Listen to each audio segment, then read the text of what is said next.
Today we'll be going over Relias Learning Administrator permissions and different things that you do with that access. My name is Josh. I am part of the support team here at Relias. You may have talked to me at some point in the past. If not, it's nice to have you here.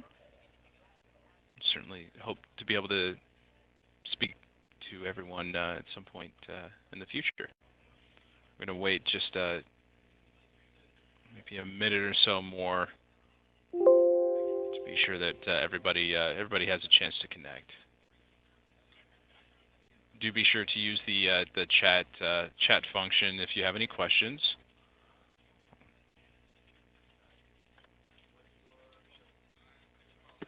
And then also feel free to email us or chat in with any questions that you might have after the fact. Anyone on our team will be more than happy to go into something a little bit more in depth with you.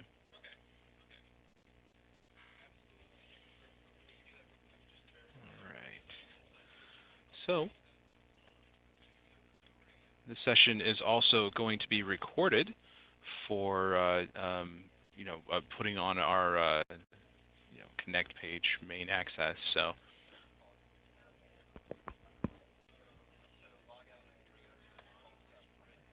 right. Okay. So again, welcome to everybody, especially the couple of new people who have just arrived. What we're going to be going over today is an overview of the administrator role within Relias. This will go over sort of high-level things, not really diving too deep into them, but of course we can, if you have any questions afterwards, feel free to ask either via the chat within the WebEx itself, or you can always go to reliaslearning.com/chat and chat with any one of our representatives if you have any further questions. So some of the things that we'll be going over, dashboard, which is just the main landing page that you see. We'll be going over training and enrollment, which is how an administrator manages the different training plans, which used to be called curricula, and the modules that the training plans are comprised of, including the ability to create both training plans and modules are found on this page. We'll also go over some users functions, as well as reporting, and finally settings. So, and then of course we'll cover the support resources as well. I'll show everyone how to get to chat, how to get to connect, things like that. All right, so what we'll do here, the administrative role allows the user to manage the entire site. So any administrator that you see in your system has access to, again, the entire site. They make changes for every single user in the site. It is oftentimes sort of confused in that and the administrator of a building, especially in our post-acute care market, an administrator of a building is not the same thing as the administrator of the Relias site. So that's something to keep in mind in regards to the permission levels. Normally, administrators of a specific building will be a supervisor in the system. They'll be the supervisor of a hierarchy. So definitely be sure to ask us questions about the hierarchy and how that works if you'd like a deep dive into that. But yeah, we can, as an admin, can view or edit all users across the organization. We can update settings such as the colors, the languages, departments, job titles, and locations. We can add and edit hierarchies. We can create curricula, well, what used to be called curricula are now training plans. And we can control, enrollments such as auto enrollments and things like that. We can also run reports on all users across the entire organization, as opposed to the supervisor role, which allows running reports on specific subsets of users. So at this point, we'll go ahead and we will go through the various functions of the site. So again, what we start off with is our dashboard. The dashboard itself will show a graphic representation of the course status report. Course status is found on the Reports tab. We'll do that in a moment or two. The dashboard will show only the top 5 and bottom 5 hierarchy levels. So if you have hierarchy levels in the middle, they, between performance-wise, they will not show up here. So that's something to keep in mind. The data is also specific to the current quarter. So currently, we're in third quarter, so 7/1 through 9/30. That will, on October 1st, that will go to the fourth quarter of the current year. And that is specifically the courses due between those two dates. We have color-coded for simplicity's sake. And that's pretty much that graph there. What we also will see is the course update summary. This is an excellent place to see all of the courses that may be receiving an update or may be archived. And we see which ones are in use by a check mark here. I always like to, whenever I get into a site, I always like to just click this in use option. I click it twice, and that will organize everything by whether or not the course is being utilized in this site. We can see when the updates are released, or when they will be released. And if we ever want any additional information about these updates, we can click on View All Details. And that will take us to Training and Enrollment, subset of Modules and Enrollment, and then a further subset of Course Updates. And this gives us a better, more in-depth view of what is being updated. We can do the same thing here and click on In Use to see only the courses that are currently in use. Yours will probably look different from this site. This is simply a demo site that we use for training purposes. Going back to the dashboard, a couple of other interesting tidbits on the dashboard here. Here we have the announcements. Announcements are managed by the administrator under Settings.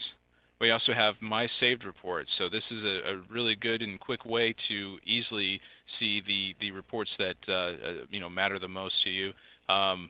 If you don't use saved reports, which will automatically email these reports to you on a scheduled basis automatically. So we'll definitely cover that. But we also have the news option here, and then we have our pharmacist and prescriber's letter.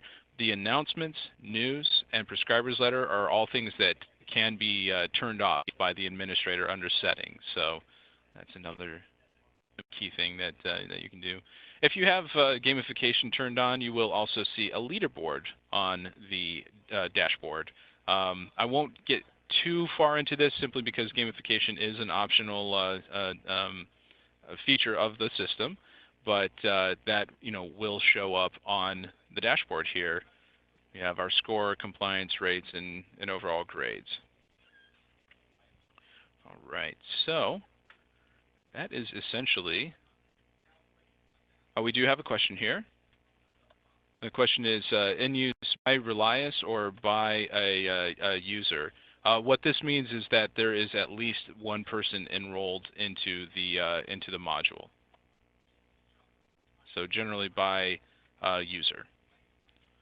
All modules are in use by, from the standpoint of if they're not archived, and we can see what's happening here. So I clicked on Type to see Archive.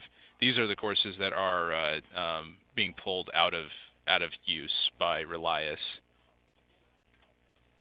It is important to note if you do ever see a course that is being archived but is in use on your site, that means that we do not have a replacement in mind for it. So you'll want to either create your own module or find a module within Relias that will be analogous.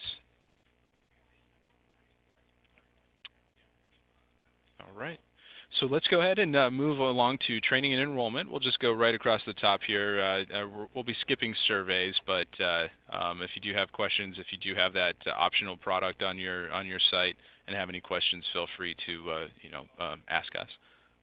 All right, so enrollment. Now, a lot of you may have noticed that. And I do see this other question here. I will get to that. As a matter of fact, Heather, I will message you directly for that. Will give me just a moment here.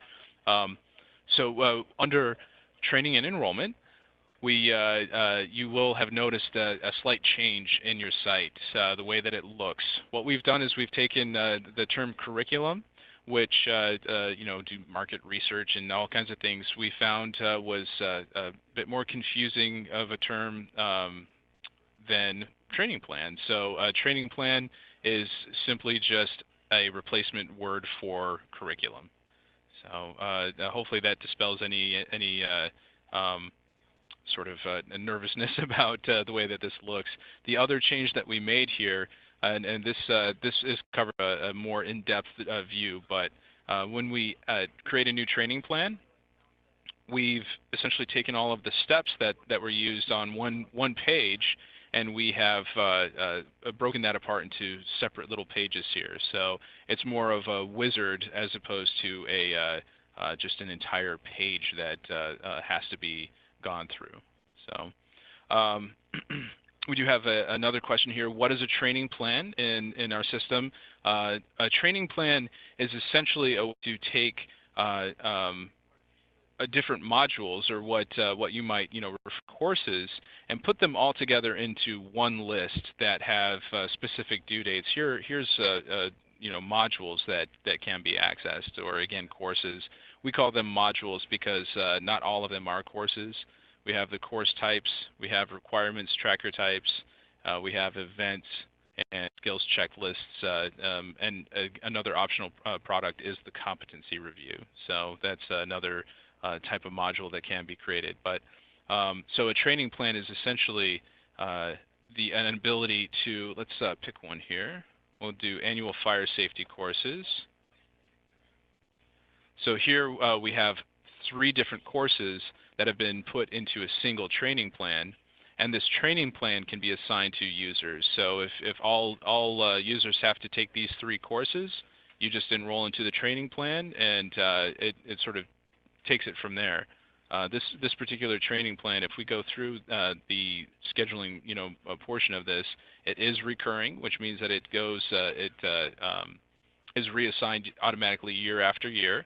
And it is fixed to a specific date. The due dates are fixed. So when we go to modules, we actually see the due dates that fixed there. So fire safety is fixed to March 1st, fire safety the basics, November 1st, etc. Hopefully that covers the question. If you do have any other questions regarding that, definitely let me know, Amy, and I'll be happy to answer. So any of those users out there who may have been working in Relias for a while, if you sort of imagine in your mind's eye how a curriculum used to look, it used to have like sections 1, 2, and 3. Similar. I'm going to jump over to a report really quick. A lot of the website is broken up into different sections here. Let's try that again. All right, here we go. It was broken up into different sections. 1, 2, 3, 4 was up here. The properties. We basically took each section and made its own page.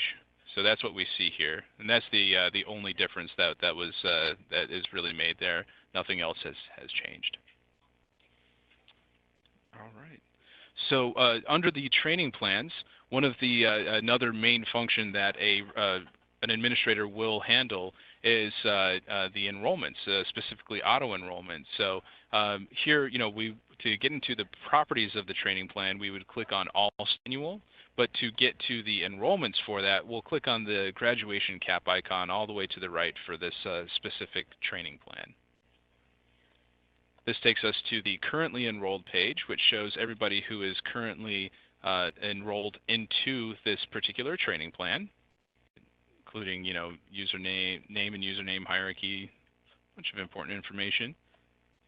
Much like the other search functions of the site, we have the opportunity to add filters to see, specific people. So if you want to see a hierarchy level, you add a filter there, and you can filter by anyone that you'd like. No one in that one. There you go. We're going to click over to the Enrollment tab.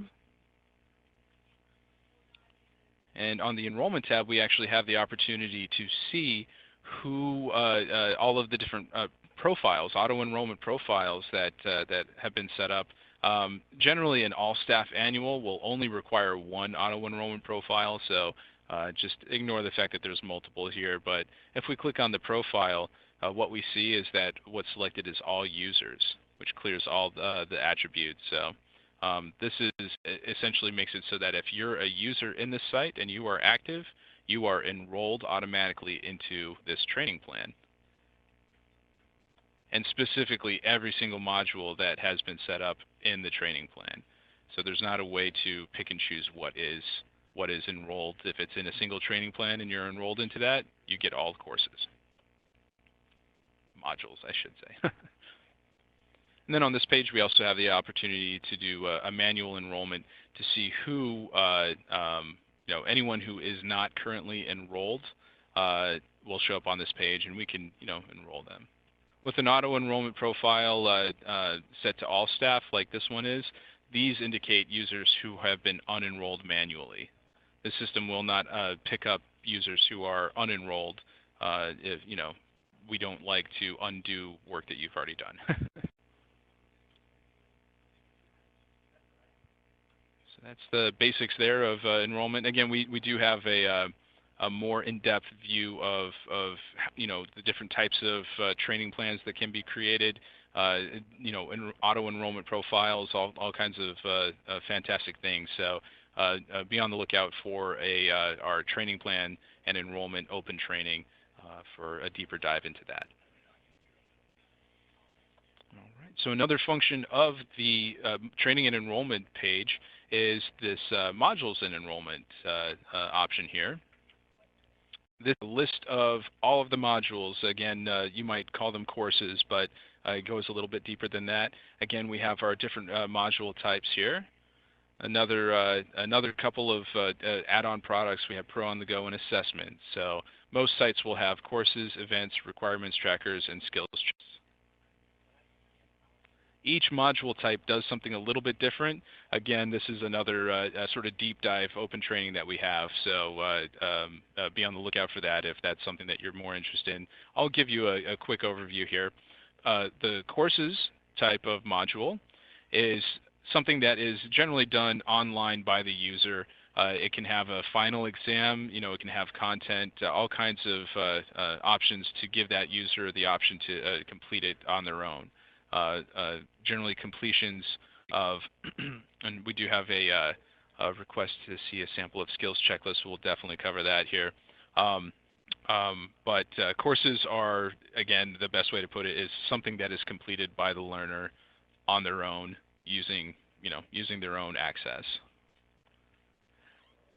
The events are a little bit of a homer just from the standpoint of you can have live events at your organization without actually using the event module type.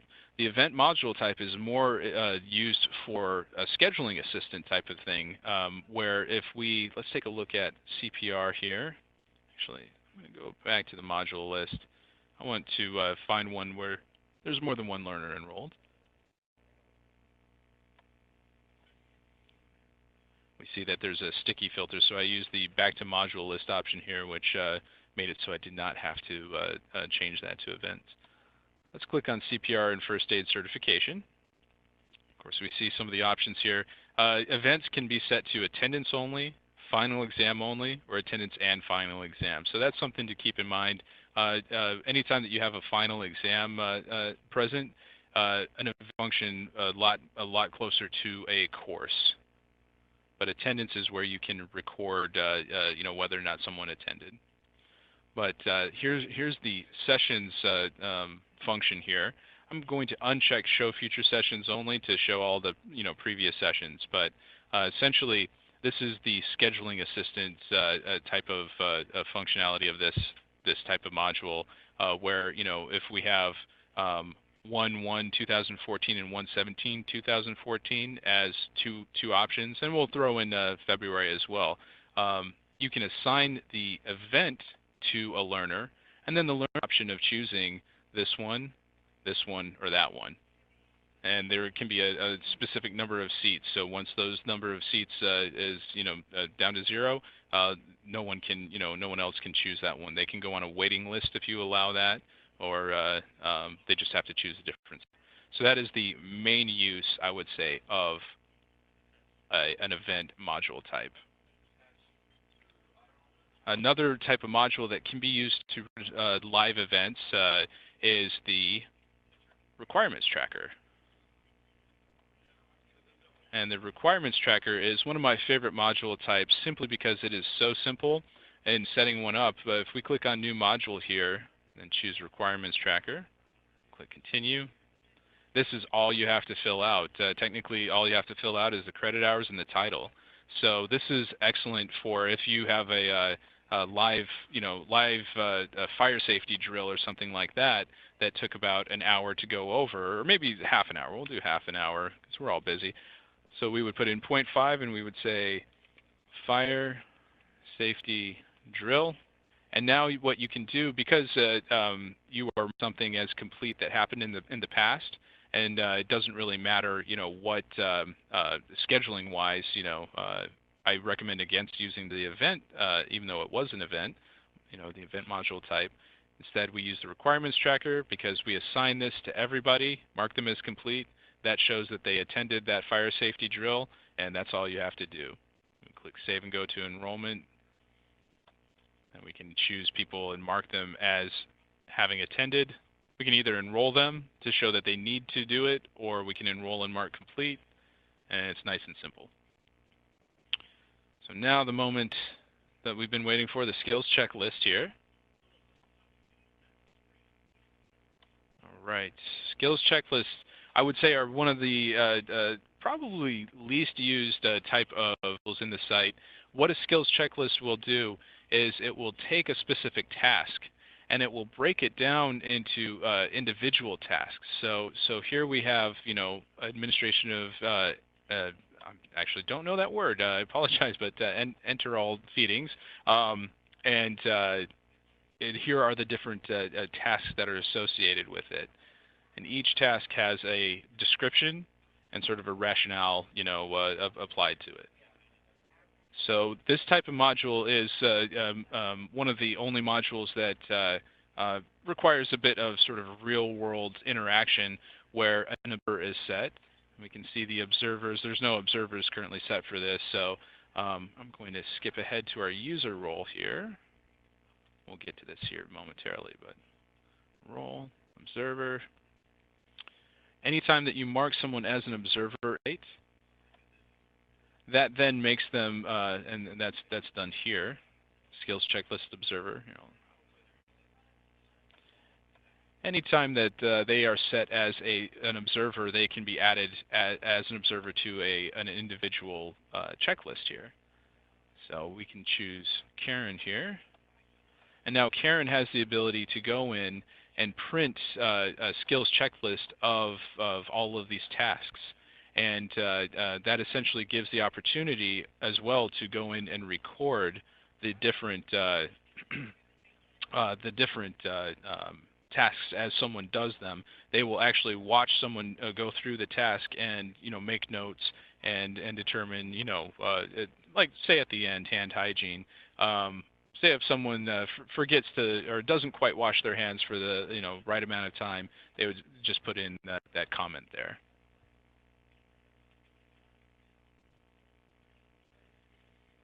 Do have another comment here about nursing skills checklists versus CNA checklists. Melissa, I will be happy to answer that question privately and sort of investigate that a little bit further.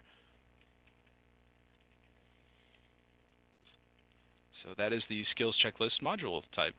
And you can create all 4 of the module types from scratch. So, if there's a specific task that you want to create into a skills checklist, you have that option of creating one. Same thing with events, courses. Again, we do have a deeper dive into that course creation function, so keep a lookout for that open training. This is an optional product that we offer, so if you do have questions about policies and procedures, definitely feel free to ask our team. External training templates is another function that an admin has control over. Sort of a limited use type of function in that I actually do recommend using requirements trackers instead of external training, and this is simply because you have more control over the requirements tracker. Someone comes to you and says, I completed CPR, instead of them going into the system and submitting that they completed CPR, you say, okay, and you assign the module itself as a requirements tracker instead of having them enter that information. But that is what external training templates is in regards to. We can create, and they have the option of choosing it, or they can submit their own.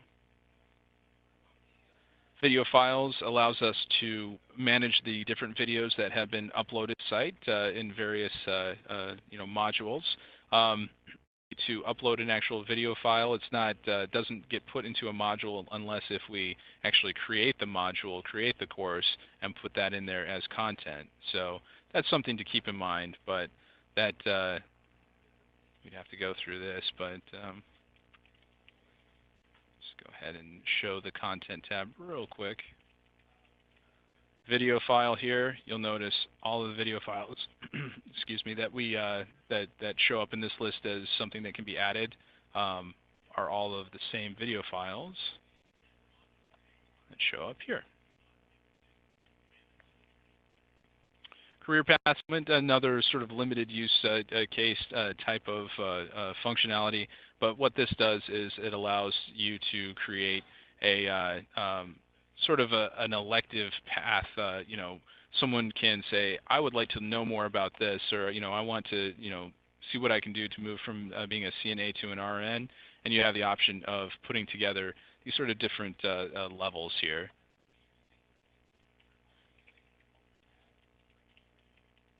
If you have more questions about that, again, feel free to ask. And certificates here is our last option under the training and enrollment tab. Here we have the option of actually just taking a look at all of the different certificates that we have available. This can be a nice feature if you want to see, for example, all American Nurses Credentialing Center courses that we have to offer. Let's go ahead and just take a look at this one here. We can click on courses to see all of the courses that have ANCC accreditation that are in your library. And that can be done with any of those certificates. But this page is also where we have the option of creating our own custom certificates to attach to either courses or training plans. And this can be edited. You can upload new backgrounds. You can change the background, all kinds of options here.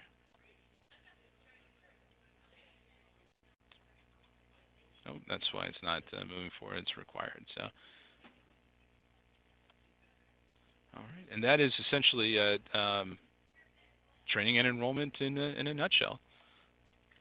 So let's move on to the YouTube here. The Users tab is home to users, obviously, but also the hierarchy. And the hierarchy is how we manage our supervisors and who they can see as their own subsets of staff members. So we'll get into that here in a moment. We also do have licenses and certifications, which gives a good overview of who has their license entered into the system. This is pretty straightforward. We have the option to add if someone brings that information to you, but they can also do this on their own as a learner. So let's head back to the Users tab. This Users tab is the main hub for managing users manually. We have the options, a few of the options that admins use regularly, the selection and deactivation, or using these buttons to manage users. We can also select all if we want. We also create new users here. Creating a new user just brings up the user profile information page that outlines all of the necessary fields. If you see an asterisk with a blue sort of tint to it, it's necessary, or else it won't let you move on. And all of the various bits of information that a new user needs to have. We also have the option if you have a large group, I would actually say probably anywhere between over 15. That's sort of a random number, but anywhere over 15, you can use the import users option. If we click on this, this will actually take us to a page that allows us to search for a specific file on our computer. Now that file will be in a format that we recognize, so we would click on Excel file instructions to be taken to connect.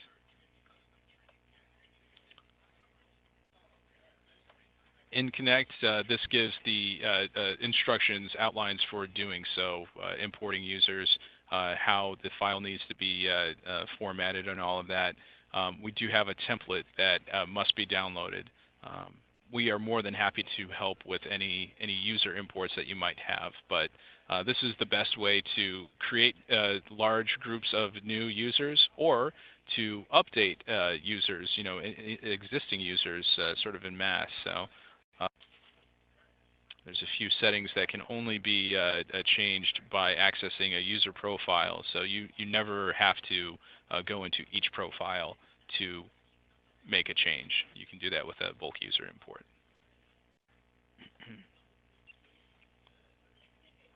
So we can also search by users here using the general filters that we see. If you ever see an icon in this column, that indicates that the user is more than simply a learner. If it's blank, they're just a learner. You can hover over that icon to see what roles they have assigned to them. And then this column shows check mark. All users, or rather this list defaults to active. So we'll see all check marks unless if we change to inactive, then we'll see all blanks. And then on leave, of course, will show as our third option. This leaves users enrolled into their courses, but it removes them from reporting.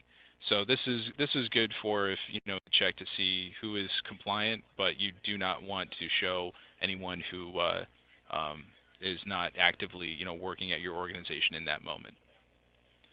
Deactivating a user will indeed unenroll that user from any current enrollments that they have, training plans or modules. So that's something to keep in mind. It doesn't happen immediately, just in case a mistake is made, but it will happen overnight. We also have the option to export our users. That's also something that we have on our training plan list here. We can export our training plans, and then we also have that option under modules. We can export modules. So same thing with the users. We have the option to mass show what their profiles look like. So one of the hierarchy is, moving on to the hierarchy, is one of the more tricky parts of the site. We do have a hierarchy open training, so if you want a deeper dive into that, or really if you would like assistance in cleaning up your hierarchy or making it better, feel free to contact us. We are always happy to help with that because it is a key part of the site. The hierarchy is essentially, I would not call it an org chart, because an org chart indicates job responsibilities. A lot of times someone who is responsible for the job responsibility of a subset of individuals is not responsible for their training. The training may be handled separately. So I would call this a training chart. So what that means is instead of just general job responsibilities, who falls under the training responsibilities of another individual, or rather anyone who has a subset of individuals who report to them for training purposes, they would get their own hierarchy level. So here we have accounts receivable, where either Claire or Diane would be the supervisor of these three individuals. Now, another key part of the hierarchy is this notifications recipient. What we would need to select either Claire or Diane as the notifications recipient to link this hierarchy level up to the one above that. And we can see here, if we collapse, we're under accounts receivable. That's a sub-hierarchy level because of how it's sort of indented over under Director of Finance. So anyone who has courses coming due within 30 days or overdue case would go to Diane, and then Diane's courses that are coming due within 30 days or are overdue would go to currently nobody, because there's no notifications recipient set for this. Also no supervisors in this level. So this is an example of a level that's not set up very well. We have sort of a training, if there's any overdue training, we have a blind spot here. Overview of the hierarchy and how important it is. If you have your supervisors running individual reports on the Reports tab, you don't have to worry too much about notifications recipients, but having the notifications recipient set up is a good way to guarantee everybody is aware of all training that is coming due or overdue. Also have the option as an administrator to edit the hierarchy. We click Edit in the upper right-hand corner. Click OK. That warning essentially is saying there's no save button here. So any change that is made happens right as the change is made. So that's something to keep in mind. This includes adding a new hierarchy level. It includes moving a hierarchy level around. And it also includes deleting hierarchy levels. And those are actually the main functions of how to adjust your hierarchy as well. Again, this is something that is covered in another open training, so we can have a deeper dive if you sign up for that. And that is essentially the Users tab in a nutshell. All right.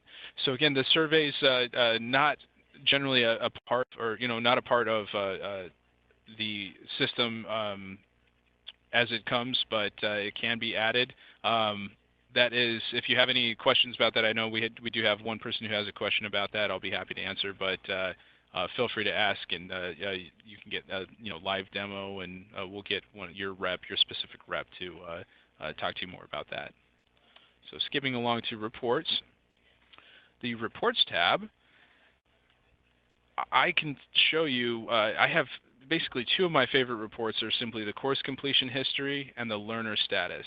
I like the course completion history for showing who, what, and when.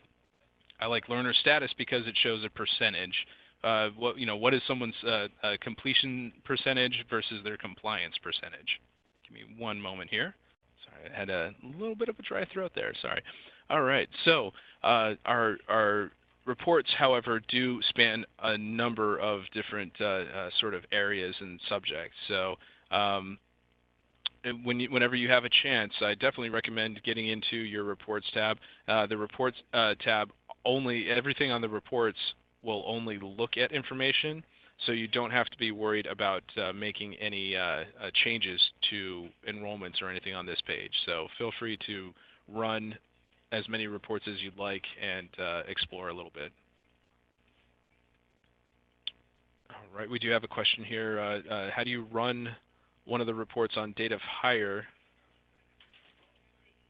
due date rather than calendar due date? Okay, so let's go ahead and take a look at the course completion history report. So date of hire due date is that's a little bit of a difficult concept in that the date of hire due date is there's no difference between a date of hire due date and calendar due date. How the system is set up, in that a date of hire due date is still expressed with a calendar date. So it's a little bit of requires probably a bit more of a deep dive to truly answer. So we can definitely cover that separately as well. But I'm going to jump back over to the tab. To run a report, you actually just click on the title of the report. What's important to keep in mind is that anytime anything is left blank, it runs it for everything. Currently, this being blank means it's running for all of these hierarchy levels. Same thing with modules. If nothing's there, it's running on all modules. If we click Add Modules, we're given the opportunity, well, the option or opportunity to pick out individual modules. We can also filter by a training plan. What's important whenever we do this, if we selected All Staff Annual here, it will only filter out courses or filter by courses that have been enrolled through the training plan. So if Preventing, Recognizing, and Reporting Abuse was assigned as an individual module, it will not show up under this report. So this is what that looks like. I clicked in the darkened area around the window itself, but to get out of it, but you can also click on this little X that you see up here.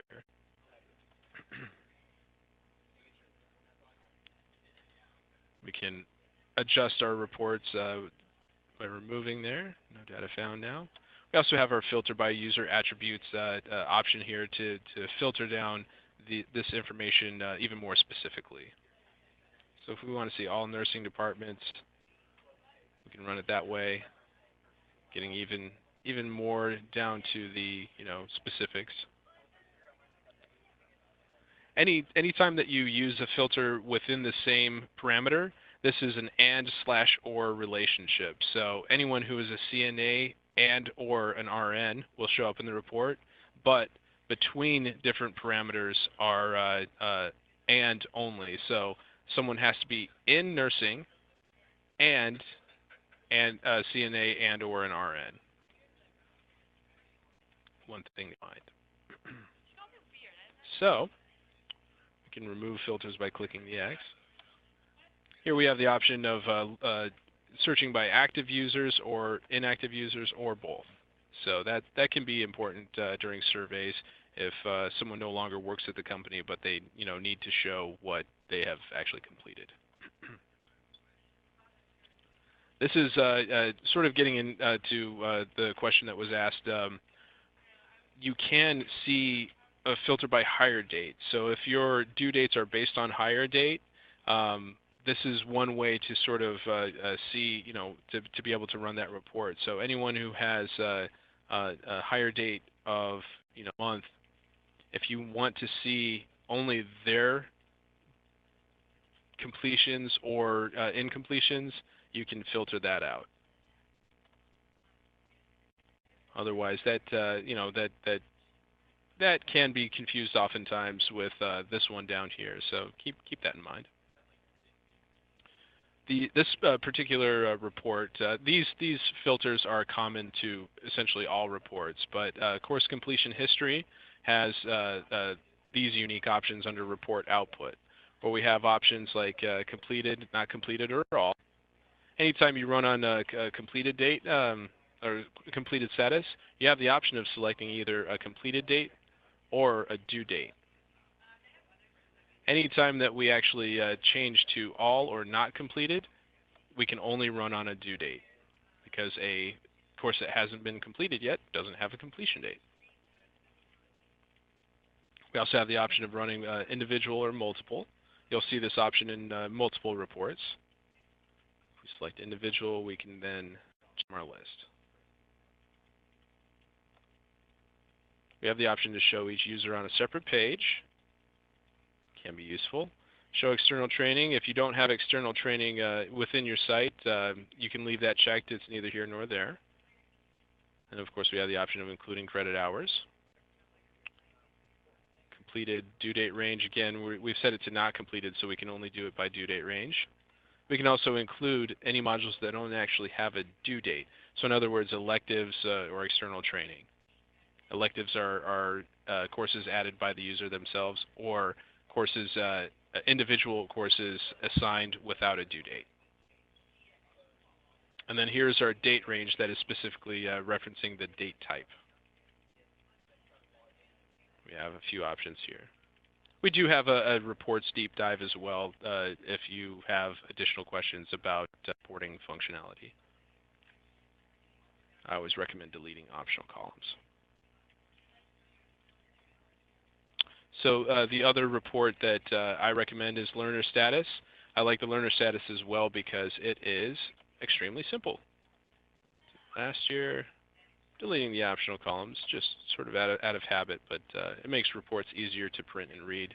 If you need a specific bit of information, you can always add that optional column in. Let's go ahead and run this learner status report. So here we have the number of courses assigned, same thing for the overall versus the individual. Courses completed on time, completed, etc.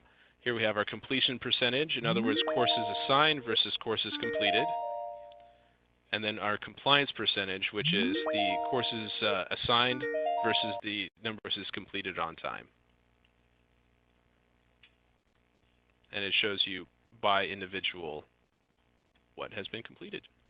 We can also click on these arrows to see who has the most number of courses assigned. Here we have Jane Doe at 79, 5 completed on time, 74 are overdue and not complete. Some of the other commonly ran reports, the item analysis is a good report to familiarize yourself with. If you use live events, these are excellent reports to be familiar with. Skipping over these two optional products that we offer. Here's our skills checklist reports. We also have bulk certificate printing, which is a fantastic report to be able to pull certificates for an individual user or for all users for a specific course or situations like that. So modules, again, this is all familiar. And then we have the option of all learners or a specific learner. Any report that you run commonly, let's take a look at this one here. So if we click on the title of it, this is what a report would look like, a course completion history when it's ran. What we can do, and this is another important piece of information here, anytime that you may click the back button or back to reports page or navigate away from the page, you've lost your parameters for the report. So if you spend a lot of time putting in specific courses or specific filters, to click this edit filters if you need to make an adjustment. That will take you back to the filters as you had just ran them. But we have the option of saving a report instead of just running the report. I'll do example saved report. Click save. This is already based on a report that's already been created, so that's why we skipped those steps of setting up parameters. But when we click on reports now, we have our saved report.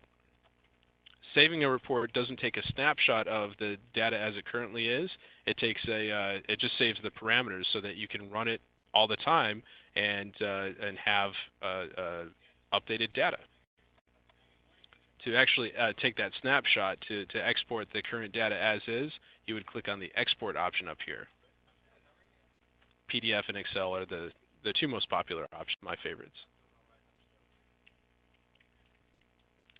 We go back to reports. We also have the option, once we've saved a report, we have the option to schedule a report by clicking on this envelope icon. We have the option of a monthly saved report or a weekly saved report. It's monthly, we choose the day of the month. You get to choose a file format here.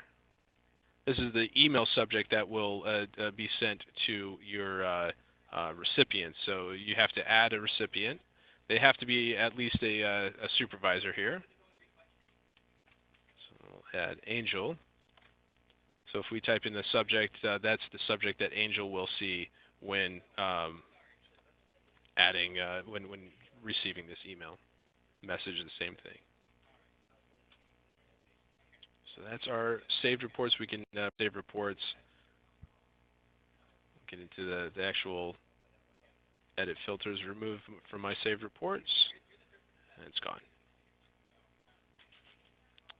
So that is an overview of reports. Let's go ahead and head to settings.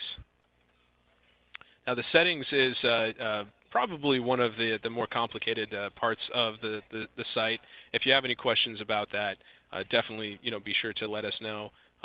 Again, contact us directly for sort of a personal rundown of the settings and what you may need to know about it. But some of the key parts of the settings tab is this option here. Allow changes to training plan properties to affect all enrolled learners. If you ever need to change a training plan, say for example due dates or the offsets of how long it's available, things like that, you'll need to check this option and click the Save button. Go make the change, and then come back and uncheck it, and then click the Save button again. The setting, do take care or heed the warning that that comes along with it.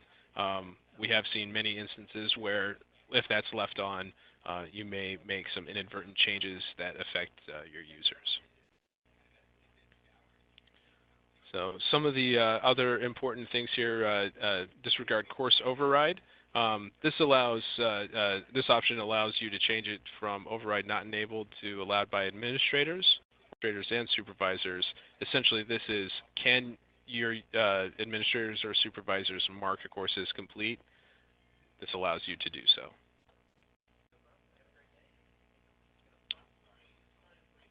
All right. So a few of these other options in here, refer URLs essentially refers to outside URLs that direct to the Relias site.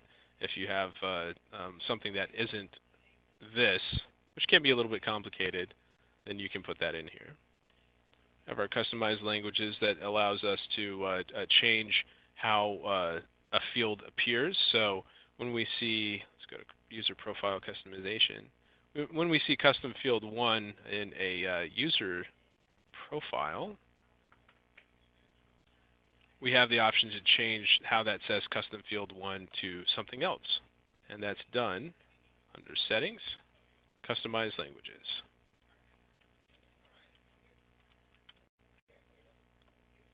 This is the one that you'd want to edit for that. We have our IP address whitelist. If you want to limit user access to only the IP addresses at your building, you can work with your IT department to get the IP addresses, put them in here, and then if someone tries to access the site from a home computer, which has a different IP address, they won't be able to. Of course, we have our end user license agreement, sort of a limited use thing there, so we'll skip over it for now. This is where an administrator can edit the colors of the site, as well as the logo that we see up in the upper left corner. Here's the announcements tab. If you remember back to the dashboard, what is shown, who can see it. Same thing with articles, whether they show up. This is news, the news option. I'm going to jump down to prescriber's letter because we also talked about that. This is where that lives. So under user profile customization, this is where we have the opportunity to add departments. Things, we can adjust, make adjustments to who are in these departments. We can also add a department, and if a department has nobody in it, this one will have nobody in it. It can be deleted. Departments are a lot of times a hierarchy is set up, and it looks very much like the departments, but departments are a good way to actually specify on the user's account even if the training, the person that they report to is not the same person that is the supervisor of their department. So a lot of times I will use departments instead of the hierarchy to set up an org chart. Other things that can be adjusted here: employment types, ethnicities, job titles, user locations, and then of course our custom fields.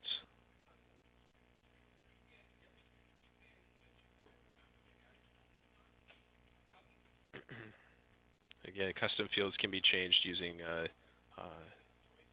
customized languages under site properties. We'll move on to required fields, probably one of the last things that we'll cover in our overview here.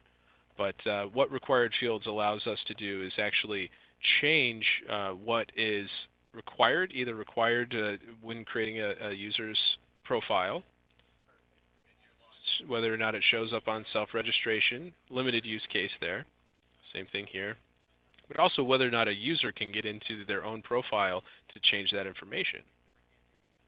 So, if you want them to update their address, where they live, their email, things of that nature. And that is where that bit of information or settings live. We also have email templates. This simply is due to review the templates that get sent out from the site.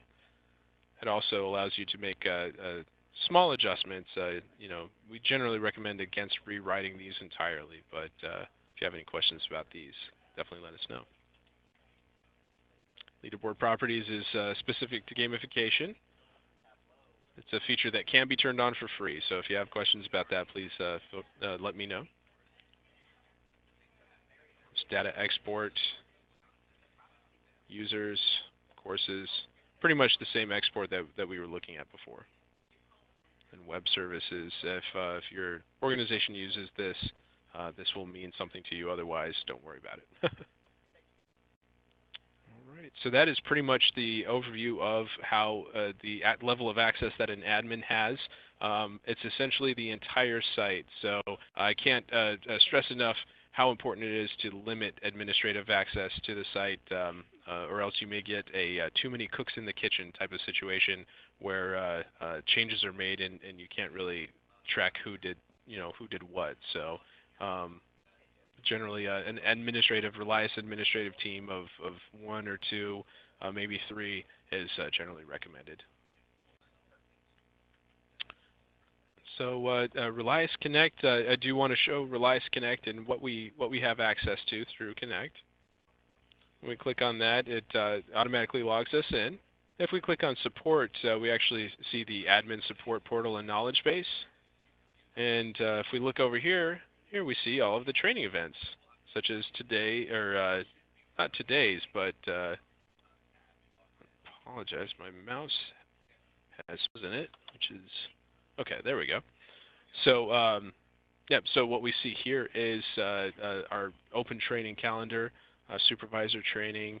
We have training plans and enrollment, reports, module creation, everything that we sort of mentioned before. Good deep dives there.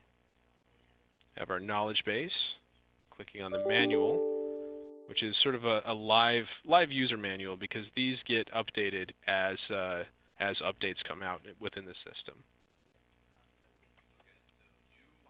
And you can also ask any questions that you'd like on Connect, and either one of your fellow Relias administrators or a Relias support consultant will answer it fairly shortly. One of the best ways to get in contact with us is our chat option, reliaslearning.com/chat. Just click here, and it will ask you for a few bits of information. But when you enter those in, you just click submit, and someone will chat with you immediately. Probably our most popular option here is chats. And of course, we also have our phone line, as well as our email address. Emails are one of the slower ways to get in contact with us. I would say connect and email is one of the slower ways. Chat and phones, you'll get to connect with someone immediately. All right. So I have a few questions to hear sort of privately, but if anyone has any additional questions, definitely please let me know, and I'll be happy to answer them.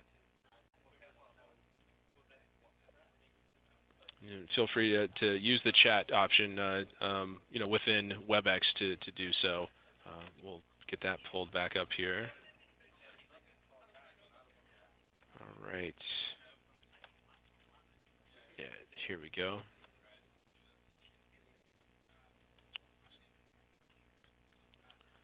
So it's definitely my pleasure. And again, any questions, you can stick around afterwards, and we can sort of go over them. And if not, feel free to use any of the contact methods to get in contact with us. And we're always happy to help. It's what we're here for.